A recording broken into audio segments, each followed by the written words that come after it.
Welcome back to my channel.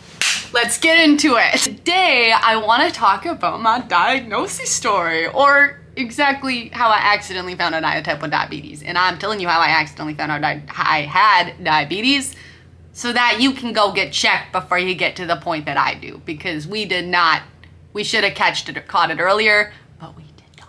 So, this is kind of how it happened. I got diagnosed in February. I'm not exactly sure what year, but I know I was at least in between 7 to 9 years old. So I'm gonna just say for this video, I was 8 years old, because I'm pretty sure that's how old I was, okay? Free hot dogs. I just got a weird text about free hot dogs. I think it's a scam. I was around it, let's say I was 8 years old. It was December, it was Christmas Eve, was the first warning sign. Now, probably the year leading up to it, I know I was losing a ton of weight to the point that I was like rib skinny, but we didn't really know what was happening. I was living at my dad's half of the time, half time at my mom's, so there was a little conflict there, because I would get to each other's house and they would just keep feeding me more and think that the other person wasn't taking good care of me. Obvious diagnoses that would have been caught maybe if they were working together as a little team, it would have worked out a bit different, but it unfortunately did not. It was Christmas Eve, and I remember I was at my dad's house and I was downstairs with all my cousins, and there was this giant jube Christmas tree, okay, with little toothpicks poking out with gummies. And I went really hardcore. I was addicted to candy, and no, diabetes does not come from eating too much sugar. Okay, get that out of your mind before we start this video, because I will not continue. Eating all these jubes, okay, going ham, and I start to feel really sick. Now that I think about it, I was feeling the symptoms of a high blood sugar, but I felt so sick, and all my family just thought I had too much sugar.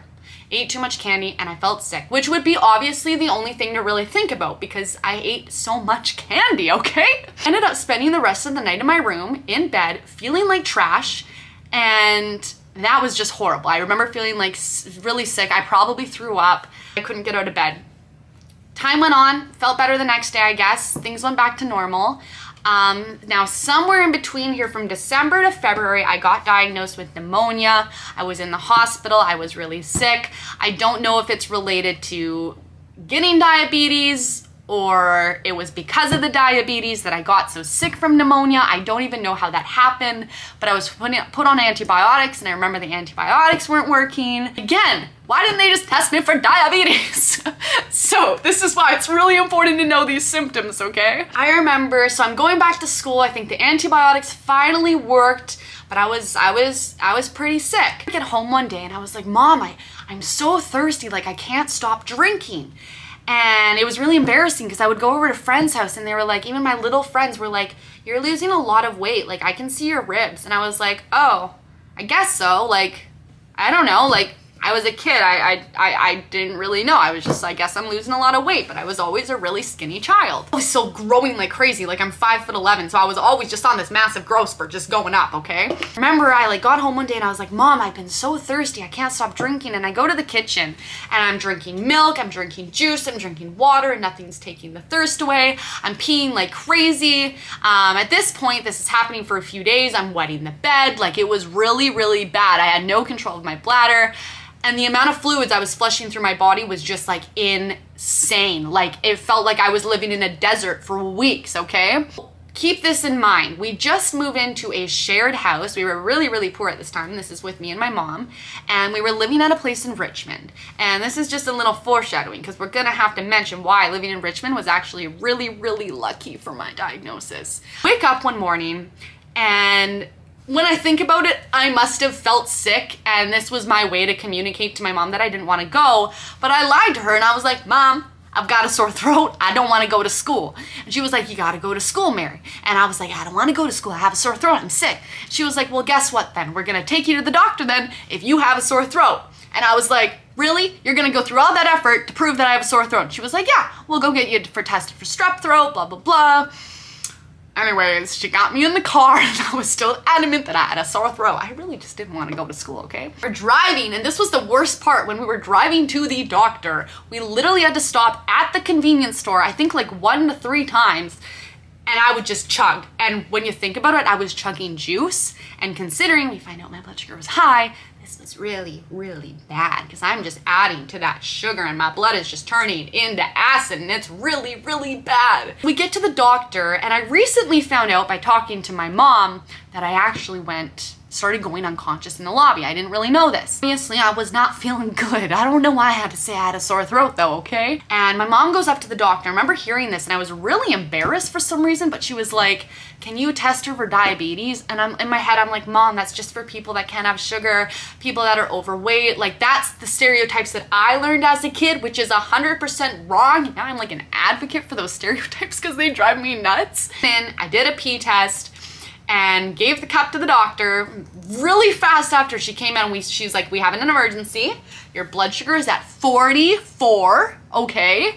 The conversion of that for people that live in the States, or maybe if you measure it other places, is 792. So it is up there, okay? From there, she was like, we have to get you to the hospital immediately, but unfortunately you don't live in Richmond, so we can't send you to the Children's Hospital. We have to get you on a helicopter and send you to Vancouver Island, which is funnily enough where I live now. But this is why I said remember in Richmond, because we just moved there. So luckily we were able to go to the Children's Hospital in Richmond, BC. Told her that and she was like, okay, well I recommend taking an ambulance, but if you can drive her to my mom and watch her, just keep your eyes on her because she could just pass out at any point. I think explaining I could go into a coma. You just have to watch her on the way to the hospital. The hospital in time, they probably shot me up with some insulin, which is hella good. That's kind of where it all started. I remember I was so scared to test my blood sugar for the first time, so the doctor was like, oh, we'll let your mom do it first. So my mom poked her finger. Funnily enough, she actually has hypoglycemia. And then I was like, okay, I can do it now. Like, let me do it. And then I poked my finger and I was like, ow, that hurt like a lot. They were like, well, you're gonna be doing that all the time. And I was like, oh man, but now needles don't even faze me. So that's pretty good. If you're newly diagnosed, you're gonna get so used to it. It's not that scary. If you're doing site changes, by the way, a doctor told me this once, is like have a nice bath, soften your skin, and then do a site change. That helped me as a kid. If you're a little scared of doing the site changes, because they can be loud and go pow. After that night, we get back to the house, and one of the roommates in this house goes up to my mom and says, oh, your daughter was diagnosed with diabetes, because I guess my mom told him. And he was like, oh, I have a cure for that. Like, there's these herbs I can give you. And now, if you say that to me, you don't want to be near me. You don't want to be near me. There is no cure, okay? We're not even going to go there. Where I live, the program was amazing because you were going to have to go for private coaching and group coaching with other diabetics to learn for like a week or a few days to make sure you know how to do insulin doses, teaching the families.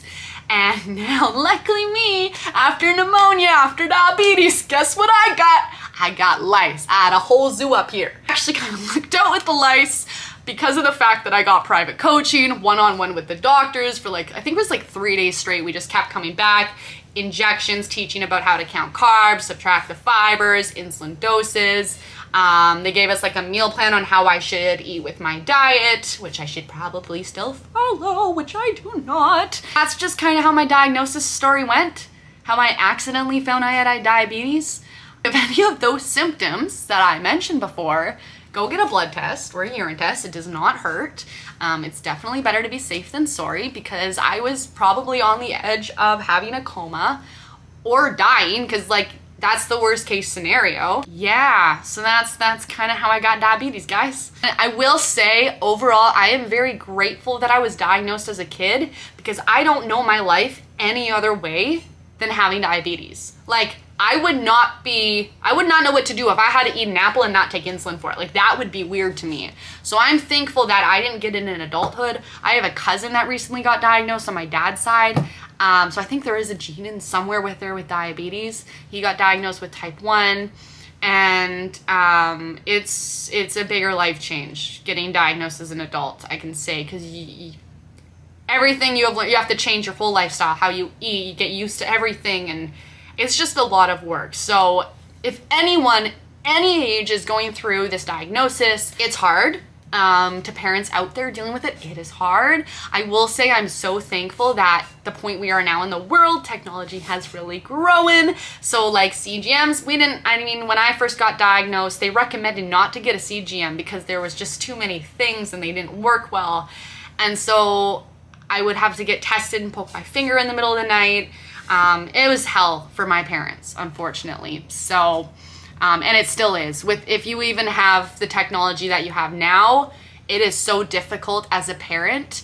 Buddy, don't listen to comments out there. People do not know what you're going through, especially for parents or people that are diagnosed with diabetes. No one can really understand it. Unfortunately, even my closest friends, my closest family, you don't understand it unless you're living through it. Like, it's really difficult. Funnily enough, my blood sugar's high right now, so we got my dinosaur with the Dexcom on it. We're a little matching, guys. And yeah, that out there. I love y'all. Subscribe, comment, turn on post notifications. And if you have any more questions about like symptoms or anything like that for highs or lows, I can get more into detail about that. But my message out to you today is that if you're feeling any sort of reason that you might have diabetes, just go get it checked. Go get it checked out.